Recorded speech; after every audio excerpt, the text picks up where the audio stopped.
I think that part of what we're losing these days is our connection to humanity. So then why do you do it in the first place? And so as a director, as a choreographer, as a performer, as a writer, as a singer, as a composer, in any of the scenarios, I'm doing the same shit. I'm trying to sit by the fire and inspire somebody to feel their own light. You're listening to Your Porch or Mine, where everyone's welcome to pull up a chair, share their story, and hopefully leave laughing at life's beautiful mistakes. I'm Diana Suarez Mucci, your host and your friend who's ready to listen, right here on Your Porch or Mine. I'm so excited to be talking to you because the last couple of years, I feel like we've become friends. And yeah, like even as collaborators, as we're working on a show together, Growing Up with Big Hair, I'm going to put that as a plug-in, but I really have come to know you as a person. And I'm really, I think more than anything, impressed with you. I really and truly admire you and your passion for your art, but also for your passion for human beings and other artists and just people in general. It's really inspirational. So I just want to thank you. Thank you. For that. Thank you for noticing those qualities and for sharing them, because you are the same. You will uplift rooms where you are. People love hanging out with you and learning from you and talking about life with you. And in our case now, as we collaborate, talking about art with you. So cheers. That's right. Cheers to you, to us. Let's get into it. Where are you, first of all? Well, I'm right now in Washington, D.C., where I am at the moment rehearsing 1776, one of the most important American musicals. It's about the Declaration of Independence, which we just happen to be celebrating the 250-year anniversary of this important event. And as a Puerto Rican director, how honored do I feel to be here working at Ford Theater, a historical place where Abraham Lincoln himself used to visit, and events took place to finish his life at that space. And I feel very honored and yet responsible and inspired and empowered by the talent, the caliber of artists we have in that room. So I'm here. I'm here right now in Washington, D.C., looking at the Capitol from my building. That is exciting. Yeah. Congratulations. When does the show start? We open at Ford Theater March 13. All right. I'm putting it on my calendar. So I'm excited about 1776, and I want to hear about where you were not too long ago. Tell me about that. I got here 3 weeks ago, and before being here, I started the year at your city in Chicago. Literally, New Year's Eve, I was there, and January 2nd, I was in pre-production for On Your Feet, and January 5th, I think, I was already in rehearsals, and the world continued to move forward fast. So I had only, quote unquote, 10 days to build up a show. I put up the show in Amsterdam for Jerry Mitchell under his vision. And then I did my first personal directorial debut for it with Gala Theater here in Washington, D.C. And then I did Puerto Rico. I was very passionate, as always I've been, of the work. But here at Drury Lane, with all local artists, I mean, everybody is from Chicago except 5 people, including the majority of the designers. Everybody is local. So I'm very proud of that. I ended up with only 10 days.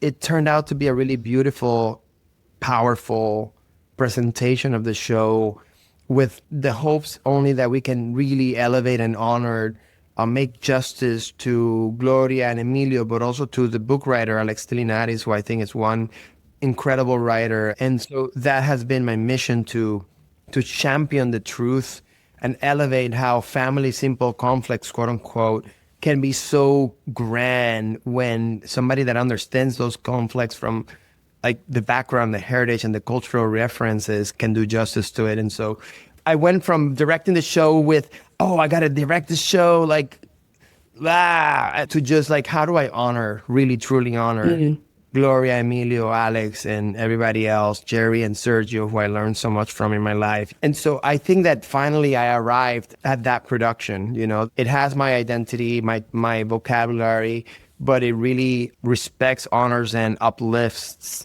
all of those people that I've learned from that created the original tissue of the show. I don't know how you do it. I mean, what a phenomenal production of On Your Feet. Honestly, Thank you. I saw it a couple of years ago in Chicago, like Broadway, Chicago. And this one felt different.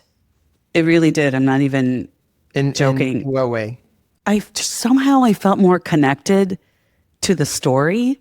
I felt like the story itself came to life a little bit more. I don't know if I'm dreaming it up, but it's just how I felt. Like it really resonated, and it's such a universal story. It's so specific that it's also, universal. The times change. I think that the quote unquote the product came in a really important time to Broadway and left a ripple of a legacy. But I think that as time has gone on and more doors are open for our communities, the show becomes more and more important.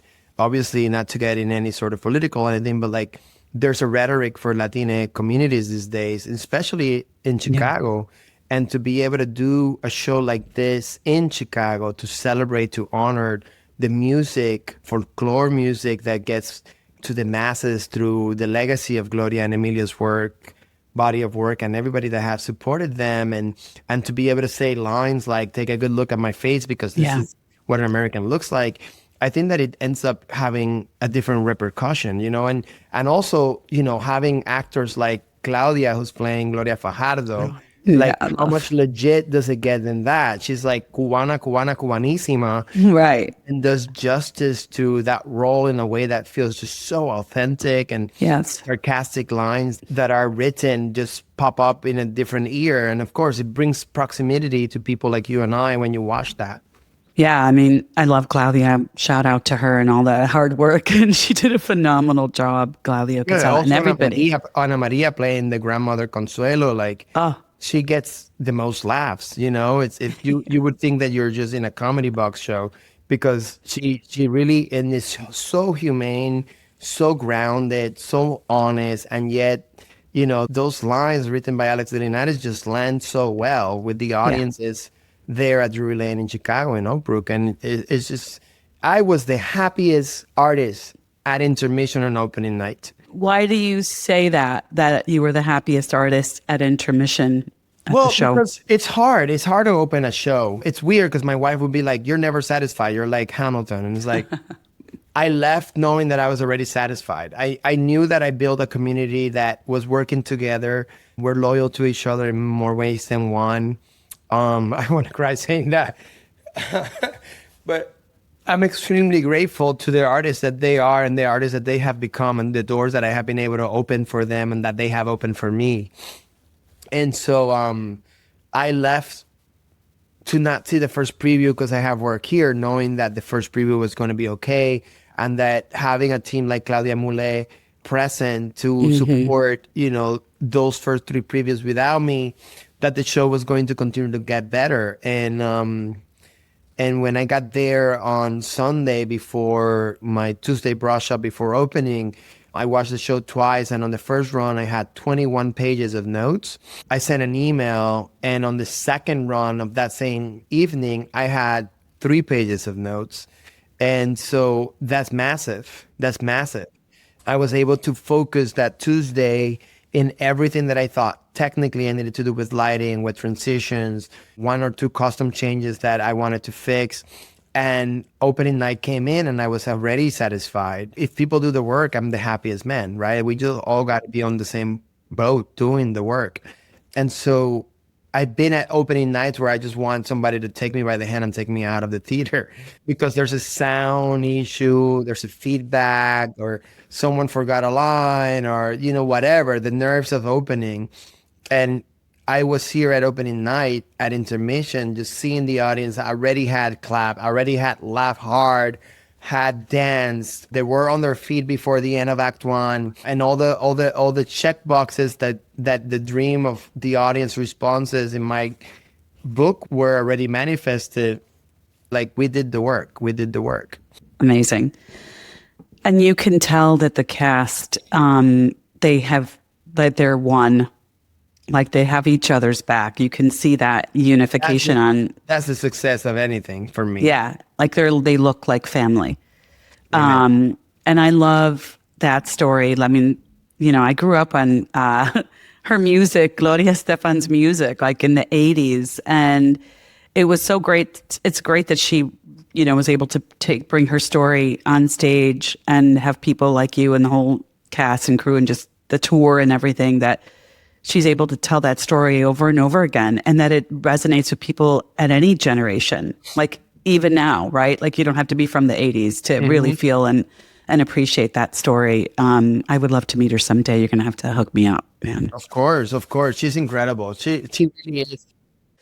Speaking of going through a lot together, I see how, having spent more time with you and Denise and Hikari, I just see so much love there. And, Hikari was on your feet in Drury Lane. And how did you feel about seeing your son really engulf this role? And he played multiple characters and danced. Yeah. And I embellish a little bit the track. Traditionally, the person who plays Naive and Little Emilio just plays Naive and Little Emilio. But, first of all, it has to be super clear that my son's name is Hikari. So he is a Kids Bop kid. So he spent the year learning a lot of being in camera and recording music. And I just saw this kid every other week grow and grow and grow in the thing I've been doing since I was 9 years old. And with the passion that he would be in the living room practicing the choreographies for the music videos or recording the album, the tracks. I mean, at this point, he has recorded over 45 songs for Kids Bop within a year. Yeah. Like, wow. Amazing. At age 11, I was only dreaming of being in front of a microphone. It's incredible. And the music videos, like I remember his first day recording a music video, how shy. I wasn't there with them because only one parent could go. But Denise was sending me videos and sending me pictures and sending me text messages being like, how do I inspire him so that he opens up? And like, I was like, just give him time. And sure enough, like by the last few music videos, including Debí Tirar Más Foto, he sang the Bad Bunny song. And like this kid was just like eating the camera up. And I'm like, oh. But I wasn't surprised for a lot of reasons. One of them is that he did a musical with me called Barba. And Barba was a big challenge. Everybody in the ensemble, including Hikari in the track that he played, who also was like the young Fernando Barba, he would be like doing this while he was singing. That alone is so hard. And at that moment, there were a couple of transitions that if I gave to you or any other actor, I know that they would have taken like 3 or 4 takes on trying to make that execute perfect. I gave Hikari the suggestion of the transition once with a music instrument that he needed to touch and play as he was walking and like hit a spotlight for a light cue. The whole thing, I told him once. The first time he tried it, it worked out. The musicality on the instrument was great. He stopped right on the light cue. Like I was like, who is this kid? So when he's your kid. He apparently is. Yeah. And so, I mean, he is for sure. I say that more like on the joke of like the blood of theater. Yeah. And so when I was auditioning for On Your Feet in Chicago, I called my friend Mary Santana from the Miracle Center. And I was like, hey, Mary, I want to see as many Latinos as I can show up to this audition. Can you help me? And she was like, absolutely. And God bless them. A lot of them made it to the people that you're seeing today. I felt supported by the Latino community in Chicago in my quest to really fully represent the Latina presence in Chicago theater. But when it came to the kids, although, the Miracle Center has a lot of kids, the kids that were available were in triple threats. They either would sing really good but not act and dance, or dance really good but not act.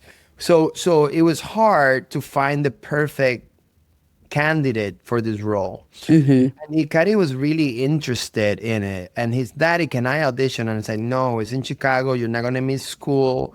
You know, I did to him what my teacher did to me when I wanted to start dancing with Jailin Cintrón. And kind of very intentionally, like, I don't want him to take anything for granted or to be given the things, right? He has to learn to earn it the same way I still have to fight to earn it. So very much like I did to my teacher, Hikari went ahead and recorded his own video and sent out his submission. Amazing. So when Wow. I saw the video, of course, I start crying because the kid is like the perfect candidate to do the thing. At that point, it was like beyond me. The producers already were like, he's the guy, right? And I was like, I guess he's the guy. And so, Oh so my yeah, so God. he earned it. And so, but when you Yeah. have a talent like that in the room and someone that I can nurture to learn the values of community, to learn the importance of being a good ensemble member, then there's both parental role as much as there is, you know, director role in nurturing a voice that you know is going to keep going on this path. And all of that to the more important point, although I haven't mentioned her enough yet, has to do with the mother he has, you know, like he has an incredible being that nurtures his soul as much as his dreams. And I take my hat off to Denise Ambert and the role she plays in both of our lives. Yeah, she's amazing.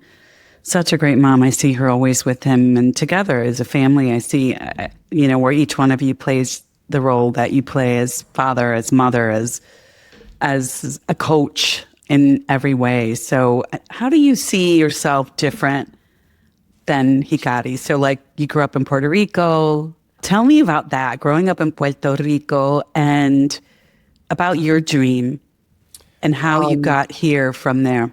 Well, I grew up in Puerto Rico and I wanted to be in the arts because art saved my life at the age of 9, but I didn't really have the support that he has. But what I had was culture, right? Like I had my familia around, kind of like the Bad Bunny, Super Bowl thing. Like I was the kid falling asleep in the So chairs, great. or Yeah. I was the guy buying the piragua in El Viejo San Juan when I got a chance to go to San Juan with my titi Sandra, or, I was the guy learning about the importance of the sugarcane fields in La Central Carmen de Vega Alta or in El Melao Melao de Vega Baja.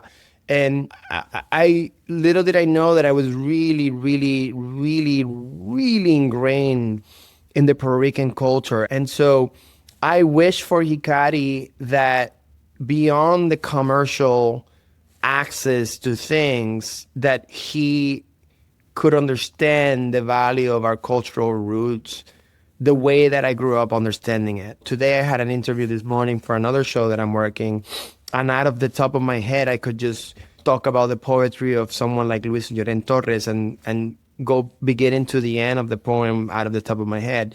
Those are things that I don't know that Hikari will have the chance to be as exposed to as I was.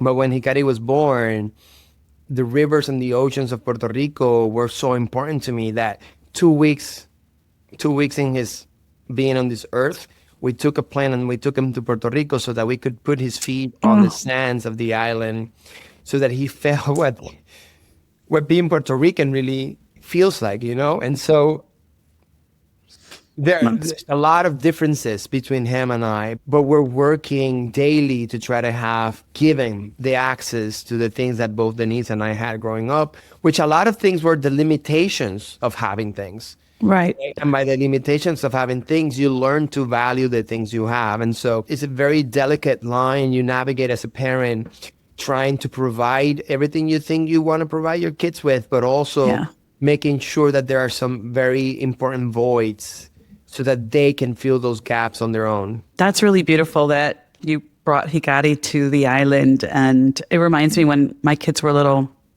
I have 4 of them, and we would take them. Jim is Puerto Rican too. His parents were born in Puerto Rico and my mom was born in Puerto Rico. And so we would take them every year for a few weeks to vacation there so they could learn the culture more. I mean, I wanted them to see the island and I wanted to experience it with them. and it changed them. Like they love it to this day. Like it helps them to feel their own culture, and it is like it's in their blood. I'm curious, how old were you when you got to New I was York? 21. 21. And then from 21 to where you are now, like your journey it's been amazing. And you've worked really hard. How do you see how you've changed as an adult, as a person, as a man, from when you got here to New York at 21 and where you are now? Like, how have you changed? I think it's the dreamer in me, the naiveness and the quote unquote humility, maybe. All of that changed, right? So, like, the dreamer in me, the hunger was so vast. Like, I just wanted to learn from everything and anything. I will walk and people will make fun of me because I will walk with my daily journal. And I would everything. I would just stop and write wherever. I was in rehearsal and I was moved by something. I started crying. I was like, I need 10 minutes, and I would sit down with my tears and just write in my journal and like document everything because I didn't want to forget what I was learning, because I just felt, and still to this day, I think that I feel, which is a bad thing, I would be taking everything in with such impetude that I can still go back to those books and that journal and look back and remember the power and the energy and the emotion and the desire, and be sort of like replugged into the dreamer in me from that time, where now I think I'm still a big dreamer, but I feel like I have to fight harder to stay connected to that dreamer, because kind of like the CEO, Luis, has become something that I have to maintain it, right? I have to run R.Evolución Latina. I have to provide answers. I have to run Salgado Productions. It's just like so much to do that dreaming becomes harder, or dreaming with that innocence and with that humility becomes harder, because now you're really dreaming, knowing that this production of 7076 is going to cost X amount of dollars. I cannot mess it up. Right. Back in the day, I was just dreaming of directing a show like that at Ford Theater. And so I wasn't looking at the numbers or the execution or the how. I was just dreaming, and dreaming, it's so rich. Now I'm able to do. So I have to calibrate my dreaming with how do I get it done without passing the budget, without breaking the bodies of my actors, without... There's all these other awarenesses that back in the day, in that naiveness, you probably wouldn't think about. But at the same time, that makes you more human. It takes, more complete. You're taking into consideration so much more things like that. The naiveness part, sometimes it's good not to know. Right. You will walk into places and be like, oh, this is possible. I remember one time I was producing a show in New York, and I went to one of our advisors, Maria Didia, who's incredible. I love her. Hi, Maria Didia. And I kind of asked for her advice, and she's like, oh, Luis, I don't think that's possible. That's not going to work out. And I was like, that was all I needed in order to prove it wrong. I was like, oh, it's going to work out. Watch me. And so the naiveness of that, and the daring act of, now would I dare say that to Maria Didia? Probably not. Right. But like, at that moment, it was like, oh, we're going to make it happen. We're bringing 30 people from Peru, and we're going to be at that theater, and we're going to pay for it. It doesn't matter what. And sure enough, there she was at opening night. We did it. And she came back to me and she said, never listen to me. I can give you advice. That doesn't mean you have to take it. And that was a lesson. But at that point, the naiveness allowed me to take those, those passionate moves. I would probably listen to her now and be like, oh, maybe you're right. I should wait until next year. And then the humility part of it is like, I didn't have money to go spend and eat at Fogo de Chao, or, you know what I mean? Whatever. Right. And there's something also really amazing about that. Like, I had to go up 5 floors without an elevator with my laundry bags that I just did at the laundromat. And so the daily experience of the sacrifice I was doing for my dreams had a payoff that it's like, every single step I took going up those 5 floors, it was almost like its own hero's journey. And then, I've been fortunate. I bought my own apartment in New York, and I learned from my mom and again, by necessity, my mom would just take the $1 a week and put it inside this little like onguito thing in the kitchen. And so I would see how by the end of the month, she would have those extra $10 that she was able to take me to eat a Burger King burger. Oh. And so that sacrifice, God bless her. Yeah. That sacrifice that she did literally was my example of how to save money, or how to like strive for like the at the end of the month I can go have a burger. Today I was in meetings this morning, and I had an interview, and I finished the interview, and I had a gap of 30 minutes before the next meeting, and I opened Instagram just to like check in, how we are these days, and like the first thing that comes out is a Fogo de Chao market salad bar for $20, yada yada yada. And I was like, I looked and I was like, fuck, I have to go to Fogo de Chao. But I was like, I know that if I go to Fogo de Chao, I'm not gonna spend $20 because I'm gonna want the meat. So like, it's okay. It's my day off. I deserve it. I go and have like an entire meal at 12:30 p.m. at Fogo de Chao. Like, a part of me is so grateful for that. Yeah. That I can do that. But another part of me remembers cooking the spaghettis and keeping the spaghettis for an entire week because that's the food I had in New York City. Yeah. And so I think that that's what I mean with the humility, right? That as we grow, you and I have done it. We've gone to some of the best restaurants. Yeah. City, and how lucky are we? But at the same time, I never take for granted that I'm sitting in that table, that I'm able to do that now, and that I wasn't able to do that before, and I think all the time, what's my mom eating? Is she okay? Did she eat well? And so there's that balance that gives me as much hunger still as it does gratitude for how far I've come. That's beautiful. Like, what a great story about your mom making the sacrifice to give you just a little happiness with that Burger King, every week. Not only that, I'll celebrate her and say, I remember very, very specifically and very viscerally one time that this mother, she had bought me a loncherita, the kids combo, whatever, that always had a toy.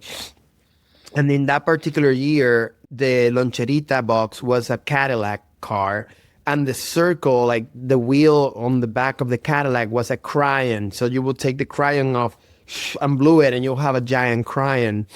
And so this mother check in, open the door in Burger King, and there I was having my burger from my mom's sacrifice. And the lady was, hey, lady, how much is that? And my mom was like, it's $5.75 or whatever. And the lady turned back. The lady turned back to her son. It was like, you see, papito, I cannot buy that. It's too expensive. And my mom took the dollar she had left and gave it to the lady so the lady could buy the loncherita to the son. That's where I come from, And so I thank my mom every fucking day for everything that I've become. So. Right. It's beautiful. Sorry for making cheers. Let's drink to that.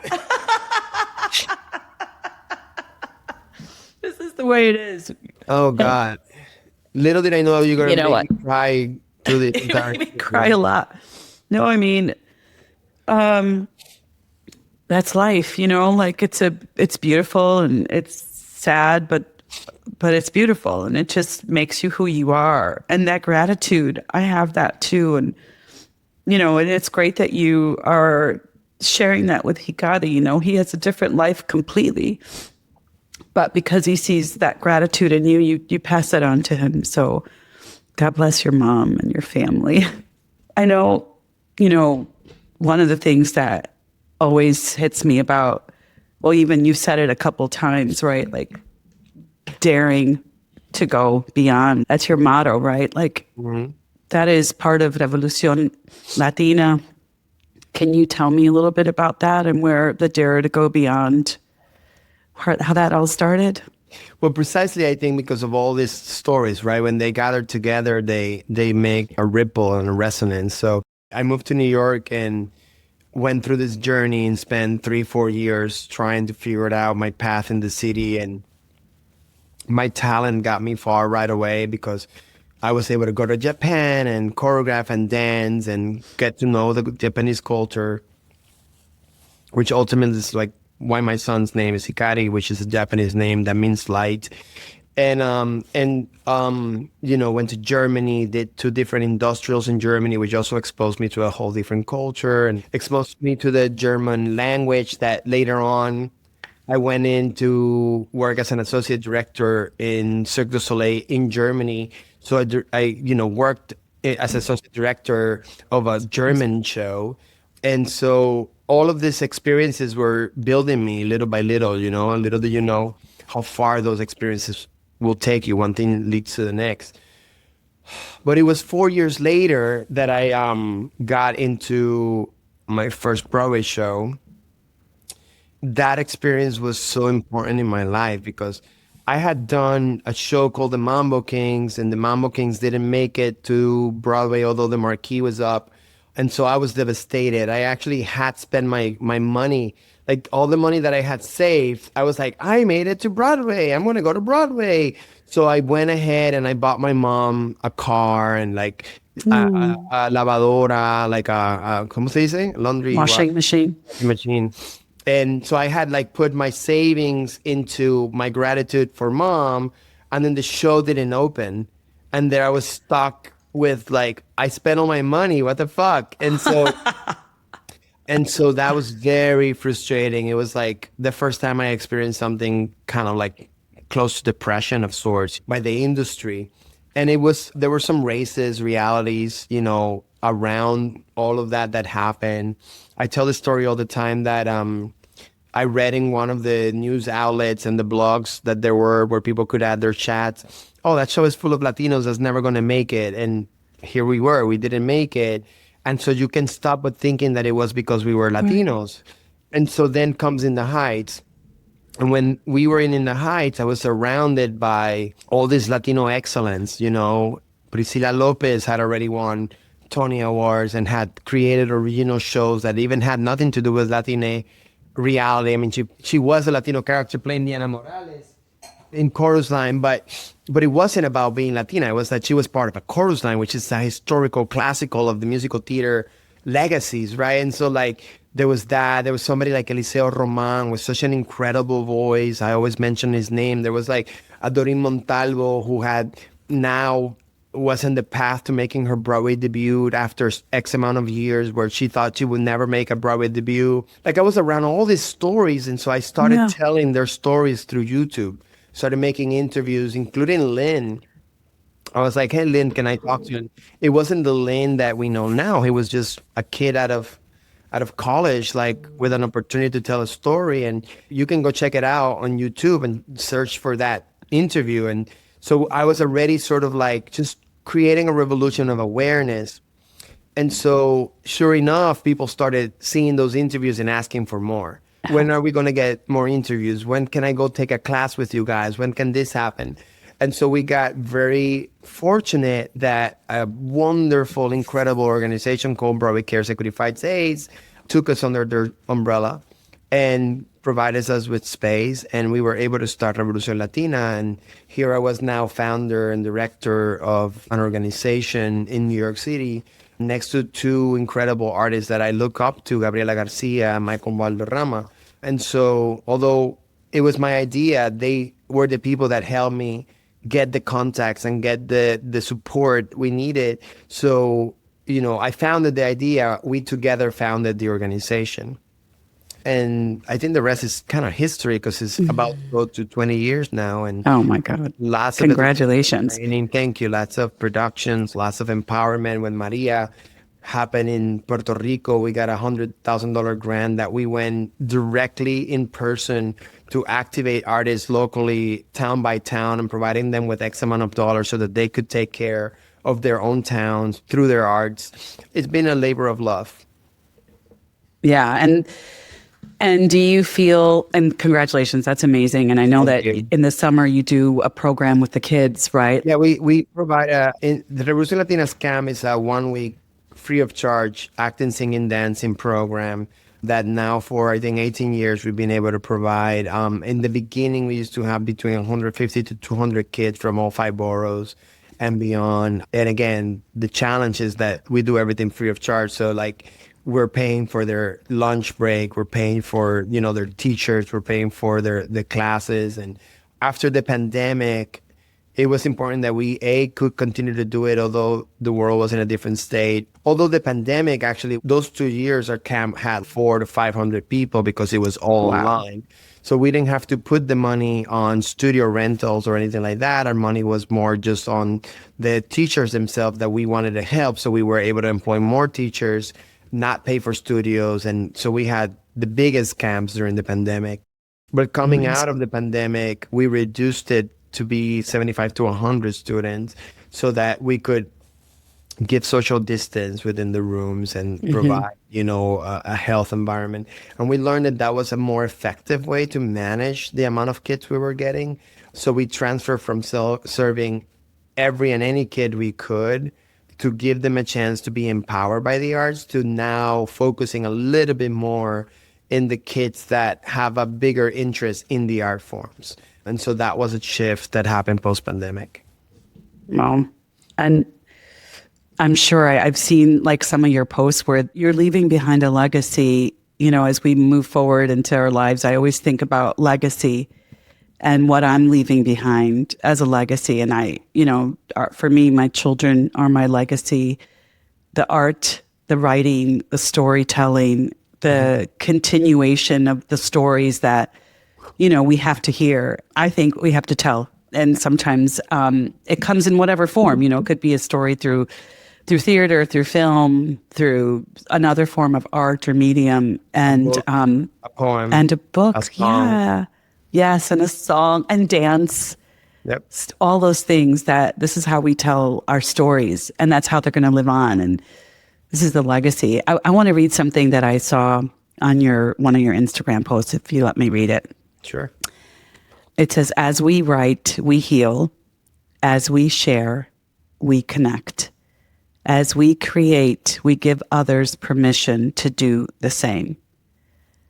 I read that in one of your Aguardiente, and I want to talk about Aguardiente, your show that you just wrote in partnership with Daniel Gutierrez. That was on there about writing. Can you tell me a little bit more about what that means and how that relates to Aguardiente? Well, yes, and when you quote that, what I really hear is Marianne Williamson's poem, Our Deepest Fear. There's a paraphrasing of her words in these words. If I may, those words were popularized by Nelson Mandela. And a lot of people attribute Nelson to have been the person who wrote them, but it was Marianne Williamson who recently was trying to run for candidate to presidency. And I think it's an important character in the conversation of psychological realities to spiritualism with politics. And what she wrote, and again, if the words were popularized by Nelson Mandela, that's already both human, spiritual, and political. And so it's something like our deepest fear is not that we're inadequate. Our deepest fear is that we are powerful beyond measure. It is our light, our hikari, not our darkness that frighten us most. We ask ourselves, who am I to be brilliant, gorgeous, talented, but actually who are you not to be? You are a child of God. Your playing small does not serve the world. There's nothing enlightened in shrinking so that other people won't feel insecure around you. You are meant to shine like children do. And it's all, I'm paraphrasing now, like only when you let your own light shine is when we unconsciously give people permission to do the same. As we liberate ourselves from our own fear, we unconsciously liberate others. And so the act of writing, the act of the bravery of dancing, the brave act of doing what I just did, speaking, or more importantly, what I'm learning more and more, which I didn't grow up with this awareness or idea of the superpower of the of the written language. Being able to write something is legacy. I get to study, deconstruct, question, and beyond what the Declaration of Independence is to me today in 2026, because it exists in a written form. And Yeah. so we can look at it, we can break it down, we can let it echo, we can simmer it in the back of your subconscious and be like, what does this really mean? What does it mean to a Black body? What does it mean to a gay body? What does it mean to a Latina body? What does it mean to a white body? What does it mean to the Native Americans that perhaps were ignored, especially at that time, the same way that enslaved bodies were ignored in the manifesto ideas of the Declaration of Independence themselves, right? Like when you start looking at the written word and you study it, like there's a path for us to look back and confront ourselves with the potential of making the same mistakes or not. And so I've learned, I don't consider myself a playwright, although I've written a lot of work, but because I think of myself as a performer or as a director or as a choreographer. Like I just do so many things that I don't want to keep putting labels on me. If I write something, I just wrote because I need to write. I need to express. I need to liberate Yeah. something. And hopefully whatever I wrote will liberate someone else, but not because I think I'm a writer. And so in that, there's something really liberating because, if you're trying to prove yourself as a writer, that's a different path. I don't know what that path is. But if I'm just writing because this is the only thing I can say and do and leave behind right now, then the writing is something else. I don't feel kind of like the same pressure. Of course, I'm going to be judged and reviews will come out.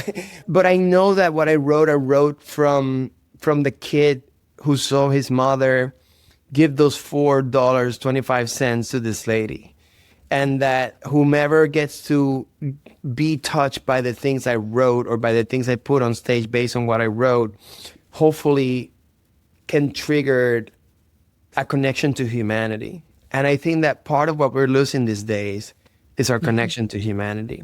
So Yeah. then why do you do it in the first place? And so back in Right. the day, even further than the written language, there was the pass on language, right? When you just sit by the fire and tell stories and something will remain. And so as a director, as a choreographer, as a performer, as a writer, as a singer, as a composer, in any of the scenarios, I'm doing the same shit. I'm trying to sit by the fire and inspire somebody to feel their own light. Amazing. Amazing. Well, I'm excited about Aguardiente. How is that coming along and when are we going to see it? Well, that one, I open, like I said, 7076 opens on March 13, and then 10 days later, March 23rd, I start rehearsals for Aguardiente.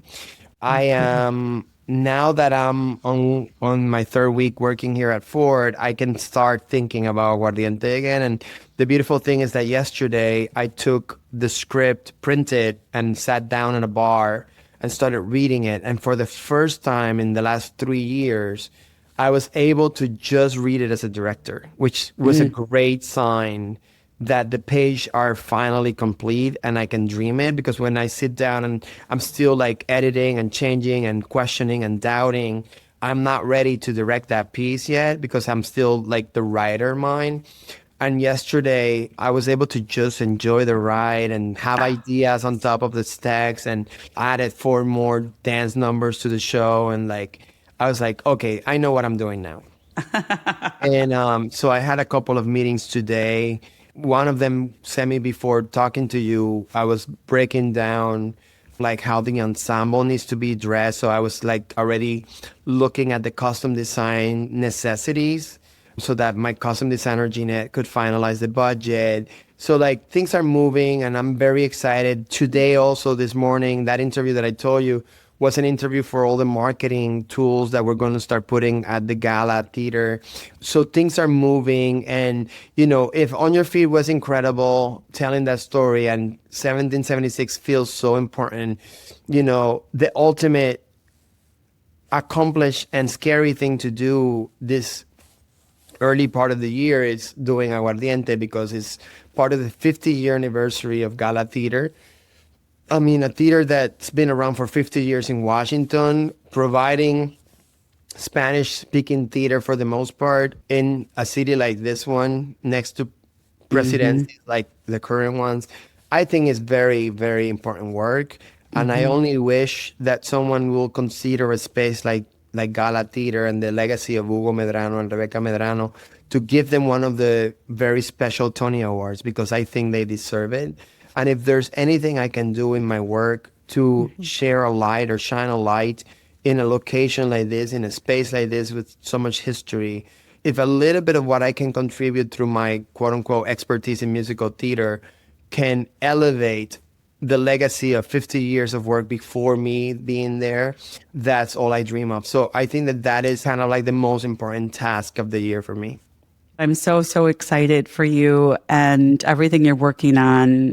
You are a light. You are a light to all of us that are also dreamers and are also daring to go beyond and work really hard to see our dreams come true. And so being around you and seeing all that you're accomplishing and all the things that not only that you're accomplishing, but the way that you impact people and inspired, like that's just, that keeps me going. That keeps people like us going, other artists around you. Well, I want to just point out the fact that you are daring to go beyond in so many realms of life, but one of them is having this particular space to interview, which I'm sure that you get excited about empowering people like myself through your interviews, but also you get to learn from the process of conversation, right? So the hunger of learning and the dreamer is in that. And then you're also, in your own career with your own work, like something like growing up with big hair, telling your story, writing from what you know, but elevate into a maximum theatrical experience with the collaboration of Daniel Gutierrez writing music right now with you. And all of these things, you're doing it too. You're an inspiration to me. You're an inspiration to my family. You're also a great human. It's fantastic every time we can share, a table and break bread together and learn from each other. And your smile, your constant positivity, positive outlook of the world. Like, I appreciate you, and we need more people like you. So thank you for you, and thank you for this time. Oh my God, Luis, gracias from my heart to yours. So I just had the chance to listen to the podcast. Okay, first of all, I cried within the first 10 seconds.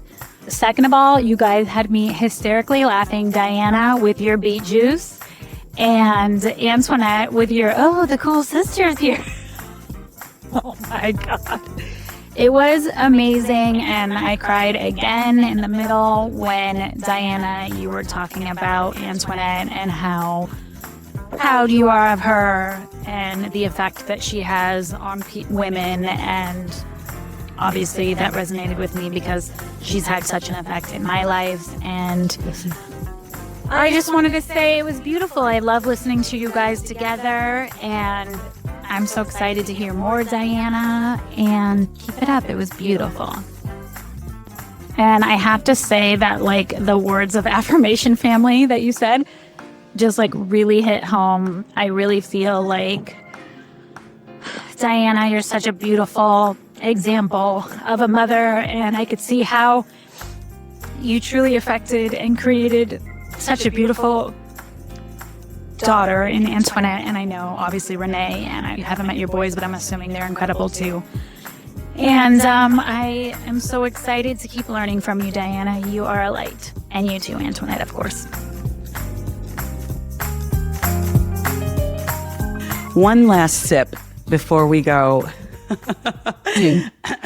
And I'm going to ask you one last question. This is my one last sip. I'm trying to figure out,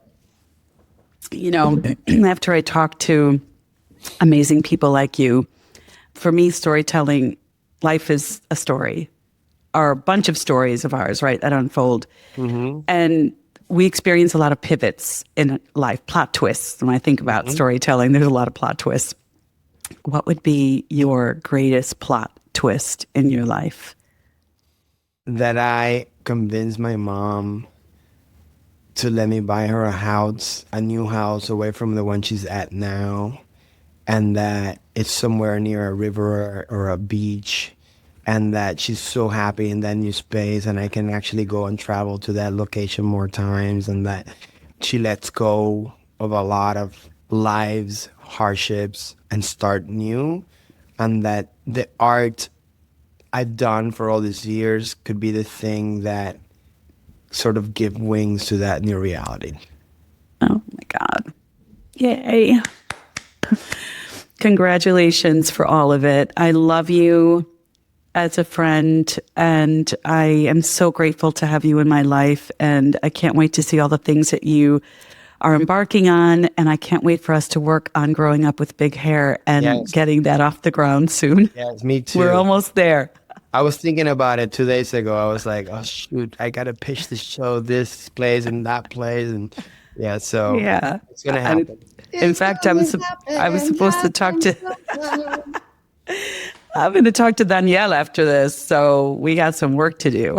Nice. Well, I send you a big kiss. Thank you so much. All right, same here. Okay, bye. Thank you for your time. All right, bye. Te quiero mucho. Ciao. Yo también. If today's conversation made you laugh, think, or just breathe a little easier, share it with someone you love. Catch the podcast wherever you listen, and follow me on Instagram for more. Remember, the porch is always open, and there's always a spot for you.